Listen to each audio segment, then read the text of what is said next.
Salut à tous, nous nous retrouvons pour parler du LOSC de Lille Olympique Sporting Club. Nous allons nous déplacer chez eux ce samedi à 17h30. Les Lillois qui ont fait une excellente saison l'année dernière, ils sont arrivés deuxième derrière le Paris Saint-Germain, entraîné par Christophe Galtier. Deuxième, 75 points, 22 victoires, 9 matchs nuls, 7 défaites, 68 buts marqués, 33 encaissés. Le meilleur buteur, Nicolas Pepe, c'était le deuxième meilleur buteur avec 22 buts et 11 passes décisives. Quelle saison pour Nicolas Pepe, quelle saison pour les Lillois qui donc sont qualifiés pour la Ligue des Champions. Au niveau du mercato, ça a bougé énormément. Quand on est qualifié en Ligue des Champions, on peut ramasser pas mal d'argent, faire des dépenses. Ils ont aussi vendu assez cher. Au niveau des arrivées, l'arrivée la plus chère a été le Portugais Renato Sanchez, qui est venu du Bayern de Munich pour 20 millions d'euros. On va noter aussi le Turc Youssouf Yazisi, qui est venu de Trabzonspor pour 16 millions 5 d'euros. Aussi celle de Victor Osimhen, le Nigérian. On va voir qu'il fait un début de saison tonitruant pour la somme de 12 millions d'euros. Il vient de Charleroi. Je vous répète que Osimhen, au passage, n'a que 20 ans. On va noter aussi l'arrivée de Timothy Weah, l'Américain du Paris Saint-Germain, qui a 19 ans. Il est arrivé pour 19 millions 5. Celle de Benjamin André de Rennes, avec 8 millions d'euros. Et du Brésilien Léo Jardim, le gardien qui vient de Rio Ave au Portugal pour 6 millions d'euros. On va noter aussi d'autres comme Thiago Diallo, encore un Portugais, pour 5 millions d'euros, 19 ans simplement aussi. Renildo, le joueur du Mozambique, compatriote à Mecher, pour 3 millions d'euros. Voilà les arrivées du côté de Lille. Donc l'arrivée la plus notoire, c'est Renato Sanchez. On verra que ce n'est pas pour l'instant une bonne perf que fait le jeune Portugais. Du côté des départs, le plus gros départ, on sait lequel c'est celui-là de Nicolas Pepe, l'Ivoirien qui est parti à Arsenal pour 80 millions d'euros. Donc une bonne somme amassée.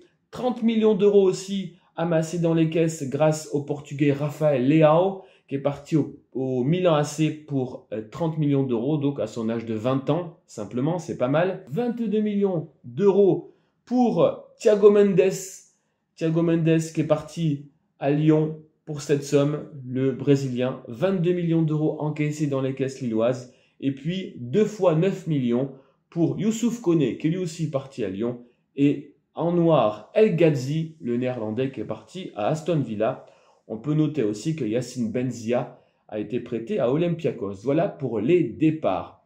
La moyenne d'âge de cette équipe lilloise est très jeune, puisque la moyenne d'âge est de 23 ans simplement. Au niveau de la saison actuelle, c'est un peu compliqué, mais sans l'être. Voilà, c'est une saison de Coupe d'Europe, donc c'est toujours difficile de jouer tous les 3 jours en certaines semaines. Pour l'instant, ils sont 7e, avec donc 10 matchs, 4 gagnés, 3 matchs nuls et 3 défaites, 14 buts marqués et 11 encaissés. Ils ont 15 points au compteur, comme nous en fait, sauf que nous les passons grâce au goal average. Qu'ont-ils fait à domicile? Pour l'instant, ils ont fait 5 matchs à domicile. Eh bien, ils sont très performants à domicile, puisqu'ils ont 4 victoires et 1 match nul. Pour l'instant, ils n'ont jamais perdu à domicile, les Lillois. Ils ont marqué 11 buts et ils en ont pris 4. Le résultat, vite fait, victoire face à Nantes 2-1, victoire face à Strasbourg 2-0, victoire face à Saint-Etienne 3-0, victoire face à Angers 2-1. Seuls Nîmes les ont un peu embêtés en faisant 2 partout là-bas. Évidemment, c'est un match en plus post-Coupe d'Europe. Les Lillois ont joué face à l'équipe de Valence, donc il va y avoir d'un turnover. Surtout qu'ils jouent samedi à 17h30, donc le temps de repos est assez petit quand même. Donc moi j'ai mis une composition d'équipe qui pourrait être celle-là. J'ai fait quelques turnovers par rapport à ce que met Christophe Galtier en place souvent. On va voir, ça peut être celle-là. Je pense que la tactique, par contre, sera la bonne. Voilà l'équipe lilloise. Dans les buts, j'ai mis effectivement Mike Maignan. Voilà, habituel titulaire sans problème de ce côté-là. À droite, souvent, c'est le Turc Zeki Çelik, qui a joué d'ailleurs en Coupe d'Europe. Là, j'ai mis Jérémy Pied, parce que de temps en temps, il joue et il peut rentrer dans le système d'entrée de match en étant titulaire. Si ce n'est pas lui, ce sera Zeki Çelik qui sera reconduit. En défense centrale, j'ai laissé José Fonte, le Portugais, qui a joué aussi en Coupe d'Europe. Et là, j'ai rajouté Adama Soumaoro, qui lui n'a pas joué et qui peut être une bonne option pour apporter de la fraîcheur. En sachant que face à Valence, cette équipe lilloise a joué avec 3 défenseurs centraux, que ce soit Fonte, que ce soit Gabriel ou que ce soit Thiago Diallo. C'est pour ça que j'ai mis Soumaoro, parce que lui, il apporte de la fraîcheur. Alors, ça peut être autre chose, hein. Fonte peut être remplaçant, ce qui me semble un peu bizarre, mais pourquoi pas. Ils peuvent mettre Gabriel ou Thiago Diallo de ce côté-là. On ne sait jamais. Du côté gauche, alors souvent, c'est Bradarić, le Croate, jeune Bradarić de 19 ans, qui peut jouer à ce poste-là. Mais lui aussi a joué en Coupe d'Europe. Et là, j'ai mis le joueur du Mozambique, donc Reinildo, qui souvent aussi rentre en jeu pour être arrière latéral gauche. Au milieu de terrain, j'ai remis Benjamin André, parce que lui, en ce moment, c'est le 2e meilleur joueur du club au niveau du classement. C'est un joueur qui est un gros tacleur, qui fait beaucoup de bien en milieu de terrain. Il fait une très bonne saison jusqu'à présent, l'ancien Rennais. Et je l'ai encore mis, même s'il a joué face à Valence, je l'ai encore mis ici. Par contre, j'ai changé. D'habitude, c'est Boubakary Soumaré, le très bon Boubakary Soumaré qui est lui aussi à ses côtés, qui lui aussi a joué en Coupe d'Europe. Mais là, j'ai mis le Portugais Xeka, qui peut le remplacer à ce poste-là, et qui fait par moment des rentrées. Le 4-2-3-1, donc, j'ai mis Jonathan Iconé, le buteur lillois face à Valence. Pourquoi je l'ai mis? Parce qu'il n'a pas été titulaire. Et donc, je pense qu'il va être titulaire face à nous. Très bon Jonathan Iconé, nouvel international, qui a déjà mis 2 passes décisives. À gauche, je mettrai Jonathan Bamba, qui lui a de bonnes titularisations. Il est coté maintenant 20 millions d'euros, Jonathan Bamba. D'ailleurs, vous verrez qu'il y a beaucoup de joueurs avec des cotes énormes. Mike Maignan, je ne vous l'ai pas dit, mais il est coté à 22 millions. Jonathan Iconé est maintenant coté à 27 millions d'euros. C'est des bons joueurs très cotés maintenant du côté lillois avec la Coupe d'Europe qui rentre en compte, et puis le fait qu'ils soient maintenant internationaux. En milieu de terrain, je vous ai mis Youssouf Yazisi, le Turc, qui a lui aussi un peu joué en Coupe d'Europe, mais je pense qu'il va être reconduit, c'est possible. La chose qui peut se produire souvent, ça tourne aussi entre Iconé et Yazisi au niveau du poste. Iconé peut jouer dans l'axe, Yazisi peut jouer du côté droit, ça c'est possible, hein. Tout est possible dans cette équipe. Et puis devant, j'ai reconduit Victor Osimhen, le Victor Osimhen, 7 buts déjà depuis le début de la compétition, le Nigérian, jeune de 20 ans. Évidemment, c'est le meilleur joueur du club au niveau des notes. Il a déjà aussi fait 2 passes décisives. Il est 15e meilleur joueur pour l'instant de Ligue 1.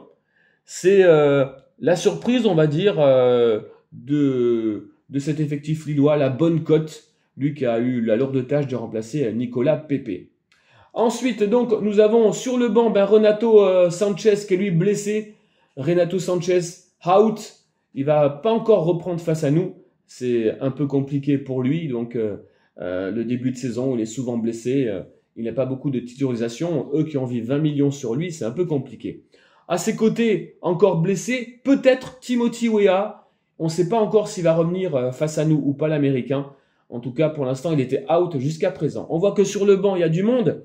On voit, moi j'ai mis Boubakary Soumaré, qui est souvent titulaire avec Benjamin André à la place de Xeka. Je l'ai mis remplaçant, mais il peut être titulaire. On ne sait pas s'il va reconduire les deux, lui que Soumaré a joué la Coupe d'Europe. Luis Araujo, très intéressant aussi, qui peut jouer sur un côté. Lui aussi peut être titulaire, il a joué en Coupe d'Europe. Il peut être joué sur un côté, il peut remplacer par exemple Iconé ou Yazisi. Si Luis Araujo rentre, je pense que ce sera Yazisi qui sera sur le banc. Ensuite, il y aura Loïc Rémy. Est-ce que Loïc Rémy peut être titulaire à la place d'Osimhen, puisque Osimhen a joué la Coupe d'Europe? J'en doute un peu, mais on ne sait jamais. Je vois que Zeki Çelik, donc L'habituel arrière latéral droit, je l'ai mis sur le banc à la place de Jérémy Pied, mais pourquoi pas, Zeki Çelik peut être reconduit. Bradaric, l'arrière latéral gauche, le titulaire, je l'ai mis remplaçant à la place de Renildo, on ne sait jamais, il peut être reconduit, même je pense qu'il va le faire tourner à lui. Gabriel, lui aussi, peut jouer un peu partout. En milieu de terrain, il peut remplacer quelqu'un. En défense, il peut remplacer quelqu'un. Il a joué la Coupe d'Europe lui aussi. Thiago Maia, le Brésilien, lui est un peu sorti par contre de l'effectif lillois. Il n'a pas eu de titularisation. Il a fait qu'une entrée très compliquée. Et puis enfin, Thiago Diallo, lui aussi le jeune Portugais de 19 ans, qui peut rentrer dans le système en défense, mais lui aussi a joué la Coupe d'Europe. Donc c'est pour ça que moi je vous ai mis cette équipe-là. Cette tactique-là sera sans doute la bonne en 4-2-3-1. Donc on va jouer un peu sur leur mode de fatigue. Ils ont réussi à arracher le match nul face à Valence. On va essayer d'être aussi fort qu'eux et pourquoi pas aller arracher quelque chose là-bas, même si c'est compliqué. On a vu à l'extérieur du côté de Lille. Au niveau des confrontations, justement, eh ben, ça n'a pas été, c'est pas génial pour nous, puisque depuis 2012, il y a eu 8 matchs depuis 2012 et 4 victoires lilloises, 2 matchs nuls. On n'a eu que 2 victoires depuis 2012, une cinglante en 2012, on s'en rappelle, 5-4 là-bas. Et la dernière, c'était en 2017 sous l'ère Gourvenec, en février, où on est allé gagner 3-2 avec un but de Vada et un doublé de Adamounas. Et c'était Nicolas Depréville avait marqué un penalty, l'un des 2 buts lillois. Voilà les amis, moi je pense que grâce à la Coupe d'Europe et à la fatigue, on peut faire quelque chose. Gagner, ce serait magnifique pour récupérer les points perdus face à Saint-Etienne. Match nul, ce serait pas mal du côté de Lille. Il y a longtemps qu'on n'a pas fait match nul. Je vous répète que la saison dernière, sous l'ère Sousa, on a perdu 1-0 avec un but de Loïc Rémy et l'expulsion en fin de match de Pablo. Il faut qu'on fasse quelque chose là-bas, mais on en a les moyens. On en a les moyens et ce serait bien, vraiment, comme je vous l'ai dit, de récupérer ces points. Allez Bordeaux, merci pour tout.